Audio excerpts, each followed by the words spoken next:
Hi there, everybody. Welcome to another album review. My name is Christian Eschbach. Hi there, everyone. I'm back with another in-car review for Black Sabbath. Specifically, it is for TYR. I'm not sure how to pronounce that properly. TYR. I always say TYR. I know that's incorrect. I know it's actually the proper enunciation and spelling for Thor, as we know it. Now, this version is out of the Anno Domini set, 1989 1995. There are 4 albums in this collection. I will be covering all 4 of them individually, and then I will be doing a whole separate review for this set at the very end. So let's get into this one. This is the second album in the set, released in 1990. This features Tony Iommi on guitars, Cozy Powell on drums, Tony Martin on vocals, Neil Murray on bass, Jeff Nichols on keyboards, and it was once again produced by Tony Iommi and Cozy Powell. The reason I say once again is the last album I covered, Headless Cross, was also produced by the two of them, and with the exception of Neil Murray, is basically the exact same lineup as the previous album. Now, right away, I will say there is definitely a difference with the basis. The bass on here, I actually was expecting it to be Geezer. I should mention, I have not read any details online about this album. I have not read any details in this box about it. I'm leaving all of my reading until after I've done everything, so I can review it as the box set itself. Now, I'm not sure if this album is supposed to be a concept album. I'm not sure if it's just got a lot of loose religious themes to it or whatnot. What I will say is I noticed, like I was leading to, I noticed a difference on the bass on this album right away. I thought it was Geezer Butler. Not entirely, but enough that I had to look to see who the bassist was. And the music itself definitely has a little more of a vibe to it. Being an album from 1990, still was not affected by the oncoming onslaught of grunge. Did not in any way influence it. I don't feel any stuff in here. If anything, this is very much still in a very power metal kind of vibe. Even more power metal than the last album was in a lot of ways. Not to be confused with the orchestrated power metal, the operatic power metal. Like, there are definitely elements in here. This is definitely a leading going into that, but this is not that yet. Okay, so the first half of the album feels like it's very much a... I don't know if it's because of the way that the wording is done and stuff like that. It can be taken 2 ways. Either way, the first half is definitely Abrahamic religion inspired. You got a lot of Jewish or Christian familiar themes going on in there. And then the second half is kind of Norse inspired to a small degree. Part of me wants to say this is a concept album. It's supposed to be a concept album. Part of me is like, no, this isn't a concept album. And if it is, it's not a concept I'm picking up on the whole way through. So you got Anno Mundi opens up the first side, track 1. Gives you a good go on the album, gives you a good vibe, lets you know that this is gonna be a Sabbath album of the Tony Martin era. Kind of really gets going into it. Lawmaker, though, which is track 2, is the first one that I really kind of grab onto and kind of go, ooh, that's actually a pretty good tune. Now, this album as a whole is a fantastic album. Individually, as individual tracks, there's not a lot to me that are big monster pop out singles. Lawmaker is one of the ones that I do think is really good and could have been a bit of a more of a single, a commercial single.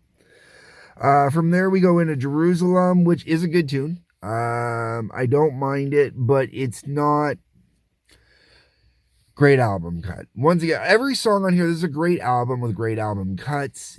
This is why albums are made, for albums like this. So you sit down, you put the whole album on, you really dig into it, you enjoy it.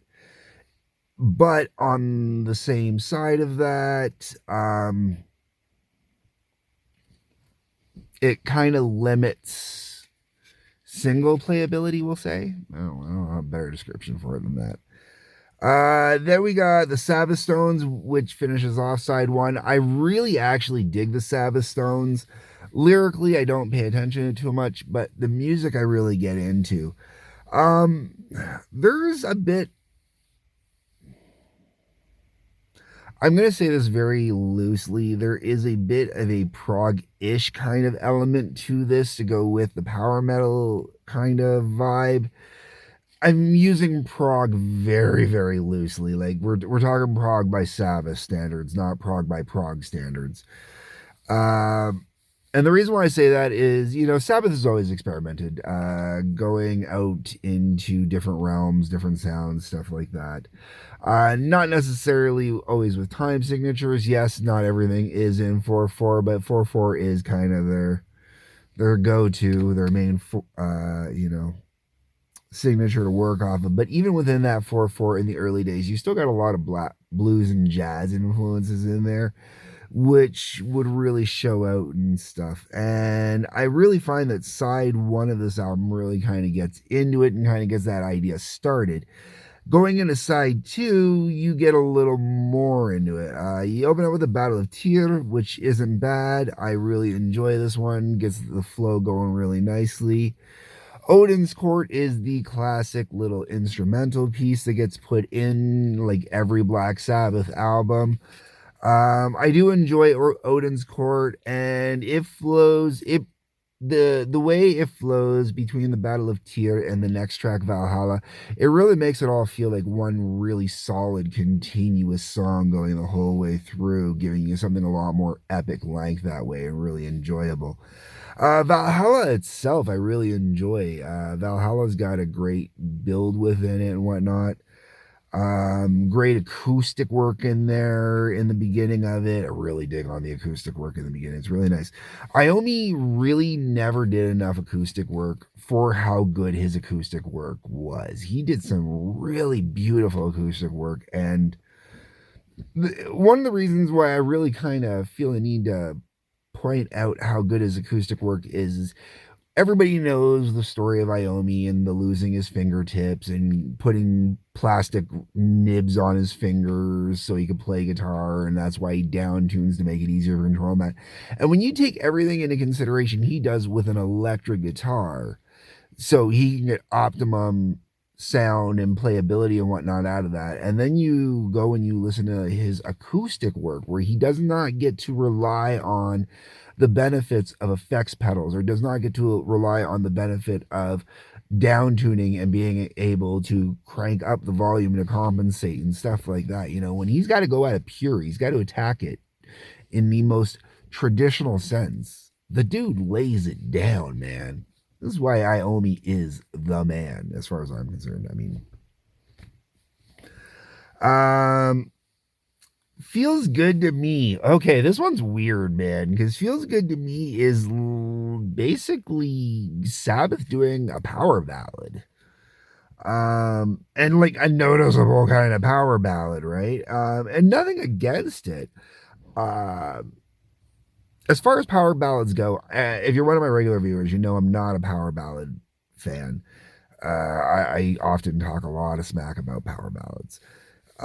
This one, though, this one really has a good vibe to it, really has a good sound to it. And if it was any band other than Black Sabbath, I probably wouldn't have much negative to say about it, but it's Black Sabbath doing a power ballad. Proving that Tony Iommi can write anything and I will think it's freaking amazing. That's just me. And then the album finishes with Heaven in Black, which is a little more of a classic bluesy, get in there and do your thing Black Sabbath kind of tune. So, as I've already stated, I think this is a great album. And it's really funny. My stepmom had this album when I was a kid growing up, and I saw it a million times. And my stepmom always said, and my dad always said, it's not a real Sabbath album. Ozzy's not on it, blah, blah, blah. And if you were to do the comparison to Sabbath, from the Ozzy era. It's not the same as Ozzy era Sabbath, but that's because the keyboards are definitely in there more. And really, if I'm going to compare Tony Martin to anybody, I'm definitely, on this album in particular, I'm going to compare him to Dio. Very, very Dio-esque. I mean, he's still his own vocalist, but there were a few songs where I honestly thought that Dio was a guest vocalist on it. Just because it had that sound, and it was right before Dio kind of got back into the swing of it with Sabbath again for another album. The whole way around, will it ever be classified as one of my favorite Sabbath albums? No. And even out of the 4 Tony Martin, I think it's Tony Martin on all 4 of these albums, with the 4 albums that are in this set, okay, I've listened to all of them, and TYR is probably the one I've listened to the most so far, but I wouldn't call it my favorite. It's just the one that sat in my stereo the longest because it was the one I enjoyed listening to on playthrough the most. But compared to Headless Cross, I would actually take Headless Cross over TYR. And that being said, I really wish I had been exposed to TYR sooner. Same with Headless Cross. Both those albums, I really wish I had honestly been exposed to as a teenager. I think it would have honestly changed a lot of my perspective on Black Sabbath in the day, and would have opened me up to listen to more other Black Sabbath albums. And I really wish I had, because even though I am still, in my heart, I am still a purist where it's the original 4 members, Ozzy, Iommi, Ward, and Butler. To me, that is the core Sabbath. But there is really something to be said about bands breaking up, bringing in new members, new experimentations, and stuff like that.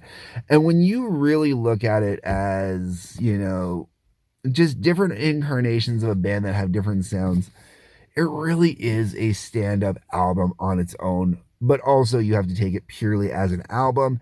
If you start looking for it as singles or great standout tracks, that's where it falls behind Headless Cross to me. Anyways, folks, those are my thoughts, my views, my opinions. Let me know what you think. That's what the comment section is for. Drop a line below. When you're on your way down there, you will see the like button, the subscribe button, the little bell for notifications. Please hit those. That helps out both of us. There will be links down in the comments. Feel free to click on those. Peace. Love. Take care.